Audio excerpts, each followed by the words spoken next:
یہ اپنے دل کی تختی پہ لکھ لے قرآن مجید کا فیصلہ کہ نہ آرام سکون کے لیے دنیا میں آئے ہیں، نہ بہترین کھا کے نرم گداز بستروں پہ آرام کرنے آئے ہیں، نہ اس لیے دنیا میں آئے ہیں کہ کوئی ہمارا دروازہ نہ کھٹکھٹائے، کوئی ہمیں تکلیف نہ آئے، کوئی ہمیں بیماری نہ آئے۔ یہ ہو نہیں سکتا نا، ایسا ممکن نہیں۔ اللہ کریم نے قسمیں اٹھا اٹھا کے قرآن میں کہا لا اقسم بہذا البلد، مجھے اس شہر کی قسم ہو، وانت حل بہذا البلد، اس طرح کہ اے محبوب آپ اس شہر میں موجود ہیں، مجھے شہر مکہ کی قسم ہو۔ فرمایا ووالد وما ولد، باپ کی قسم ہو اور اس کی اولاد کی قسم ہو، یعنی جناب آدم کی قسم ہو، جناب آدم کی اولاد کی قسم، شہر مکہ کی قسم، آپ اس میں تشریف فرما ہے اس کی قسم،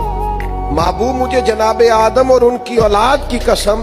قسمیں اٹھا اٹھا کے رب کہتا ہے لقد خلقنا الانسان فی کبد، تحقیق ہم نے انسان کو مشقت میں رہتا ہوا پیدا کیا۔